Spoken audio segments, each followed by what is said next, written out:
Որդիս, կգա մի օր և դու կհասկանաս, ես էլ քեզ պես այս հողում եմ ծնվել, այս հողն է դաստիարակել ինձ սովորեցրել լավ մարդ լինել, ես պաշտպանել եմ այս հողը այն ժամանակ, երբ դիմադրելու և կանգուն մնալու հույս այլևս չկար, առաջնագծում ես կանգնած էի ամենահամարձակ մարդկանց հետ և տեսնում էի որքան տոկուն և վճռական էին նրանք հայրենի տունը պաշտպանելիս, և երբ հայրենիքը նորից կանչեց, մենք արձագանքեցինք, առջևում մեր ամենալուրջ փորձությունն էր, մեզնից քանակով եռապատիկ թշնամու բանակը առաջ էր շարժվում միայն մեկ նպատակով՝ ոչնչացնել մեզ, բոլորիս համար ակնհայտ էր սպառնացող վտանգը, սակայն զորակոչված ոչ մի զավակ չհրաժարվեց հայրենիքի կռվից, մեր կողքին կանգնած էր հայոց եկեղեցին, հայոց կաթողիկոսը հրաժարվեց լքել վտանգված աթոռանիստը, որը մեր զորքերի պարտության դեպքում առաջինն էր խոցվելու։ Մեր գեներալները հաղթանակից բացի այլ ելք չէին տեսնում, պարտությունը կնշանակեր մեր պետության, մեր ազգի և մեր ապագայի լիակատար փլուզում։ Երբ թուրքական բանակի հրամանատար Վեհեբ Փաշան իր բանակը բաժանեց երկու մասի, որպեսզի գրավի և Երևանը և Ղարաքիլիսան, մեր առաջնորդները պաշտպանություն կազմակերպեցին։ Ղարաքիլիսան պաշտպանելու պատիվը բաժին հասավ լեգենդար գեներալ Անդրանիկ Օզանյանին։ Նրան օգնության էր շտապում Թովմաս Նազարբեկյանը 8000 հոգանոց բանակով։ Թուրքերը, վստահ լինելով սեփական ուժերի վրա, բաժանեցին դեպի Ղարաքիլիսա գնացող զորքը մի մասն ուղարկելով Բաշապարան։ Զորավար Դրոն և եզդիական հայտնի հեծելազորը Ջանգիր աղայի հրամանատարությամբ մեկնեցին Բաշ-ապարան պաշտպանելու։ Նրանց միացավ Արամ Մանուկյանը, ով բնակչության կազմակերպման փորձ ուներ։ Բայց գլխավոր ճակատամարտը մեզ սպասում էր Սարդարապատի մոտ։ Սիլիկյանը, Բեկ Փիրումյաններ եղբայրները և Քրիստոֆոր Արարատյանը ընդունեցին այդ ճակատամարտը։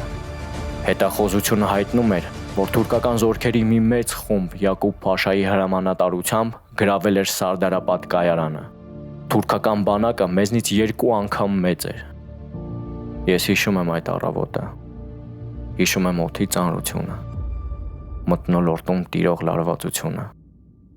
Ես հիշում եմ թշնամուն, որ սպասում էր հարձակման սկիզբն ազդարարող եղջերափողին։ Եվ այսպես թուրքական զորքերն անցան հարձակման։ Բայց գեներալ Սիլիկյանը չցանկացավ պաշտպանվել, նա հակահարված տալու հրաման տվեց։ Դանիել Բեկ Փիրումյանը իր ջոկատի հետ, որի կազմում ընդգրկված էր Ղարաբաղյան հեծելազորը, հարվածեց թուրքերին։ Հեծելազորը թևից ջախջախեց թշնամու բանակը։ Թուրքերը լուրջ կորուստներ ունեցան և սկսեցին նահանջել։ Բայց մեր հրամանատարությունը որոշեց չհետապնդել նրանց, քանի որ թուրքերը բավականին մեծ ռեզերվ ունեին վերականգնվելու համար։ Մենք սկսեցինք պատրաստվել նոր հարձակման։ 1 օր անց թշնամին կրկին կանգնեց մեր առջև։ Ավելի շատ էին, քան նախորդ անգամ։ Նրանք երազում էին որքան հնարավոր է արագ ավարտել այդ գրոհը։ Ցանկանում էին հաշվեհարդար տեսնել մեզ հետ։ Գեներալ Սիլիկյանը զգաց նրանց կույր կատաղությունը և որոշեց օգտվել դրանից, հրաման տալով նահանջել։ Թշնամին խայծը կուլ տվեց։ Նրանց դարանակալած սպասում էին Արարատյանի թնդանոթները։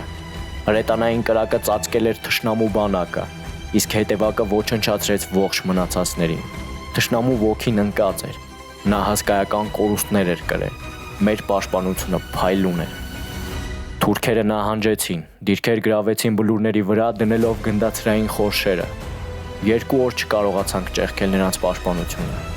Մեր հրամանատարները գնահատելով ռիսկը, ստեղծեցին հատուկ ջոկատ գնդացիրները չեզոքացնելու համար։ Ես էլ մտա այդ ջոկատի մեջ։ Մենք մեր գործն արեցինք, և գեներալը կարողացավ 2-րդ Ղարաբաղյան գունդը աջակցության դրոյի ուղարկել Բաշ-ապարան,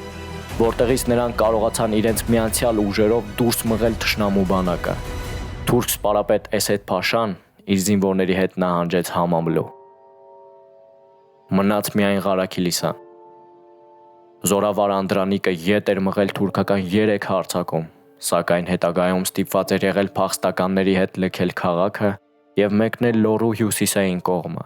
այսպիսով փակելով այնտեղ գտնվող թուրքերի ճանապարհը։ Կապիտան Գարեգին Նժդեհը, Զորավար Գամազյանի եւ եպիսկոպոս Մեսրոպ Տեր-Մովսիսյանի հետ կարողացավ համոզել Ղարաքիլիսայի գյուղական բնակչությանը միանալ իրենց եւ պաշտպանել քաղաքը։ Գեներալ Նազարբեկյանը, իմանալով այլ ուղություններում ունեցած հաջողությունների մասին, որոշեց ճակատամարտ տալ թուրքերի դեմ եւ նույնպես միացավ քաղաքի պաշտպաններին։ Նրանք իրենց միացյալ ուժերով ոչ միայն հետ մղեցին թուրքական գրոհը, այլև անցնելով հակահարձակման գրավեցին Համամլուն։ Դժբախտաբար, կրելով մեծ կորուստներ նրանք չկարողացան պահել քաղաքը եւ ստիպված կրկին նահանջեցին դեպի Ղարաքիլիսա։ Սարդարապատում եւ Բաշապարանում տարած հաղթանակները մեզ հնարավորություն տվեցին շրջապատելու թշնամուն։ Թուրքական արշավը ձախողվեց, թշնամին ջախջախվեց, իսկ մենք պաշտպանեցինք մեր հողը։ Հաշվի առնելով Անդրկովկասի լիակատար քաղաքական փլուզումի եւ Վրաստանում եւ Ադրբեջանում անկախության հռչակմամբ ստեղծված նոր իրավիճակը, Հայոց ազգային խորհուրդը իրեն հռչակում է հայկական շրջանների գերագույն եւ միակ կառավարող ուժ, որոշ լուրջ հանգամանքներից ելնելով, որոնք մեզ թույլ չեն տալիս ձևավորել հայկական ազգային կառավարություն, Հայոց ազգային խորհուրդը ժամանակավորապես ստանձնում է կառավարական բոլոր գործառույթները, կառավարելու հայկական շրջանների քաղաքական եւ վարչական ղեկավարությանը։ Այսօր մարտի դաշտում քաջաբար կռված մեր եղբայրների շնորհիվ հպարտությամբ կարող եմ ձեզ հայտարարել, որ հարյուրավոր տարիներ անց հայոց պետականությունը կրկին վերականգնվել է։ Կեցցե հայ ժողովուրդը, կեցցե Հայաստանի Հանրապետությունը։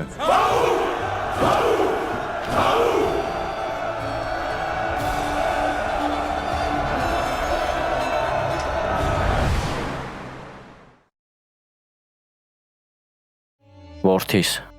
դու պետք է իմանաս, որ արժանապատիվ պայքարը արժանի պարգև է բերում։ Նույնիսկ եթե կորուստները ցավալի են եւ հենց այդ պարգևը անիրագործելի է թվում։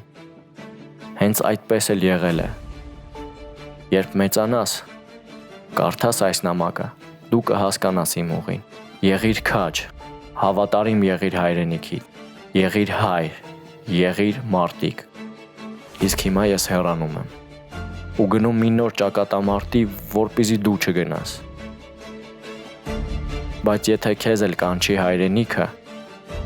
արժանապատվորեն ընդունիր այդ մարտահրավերը։ Հիշիր, քո հետևում քո տան, քո ընտանիքի, քո զավակների ապագան է։ Խաղաղ քնիր որդիս։ Ես հեռանում եմ, իմանալով, որ դու ինձ կհասկանաս։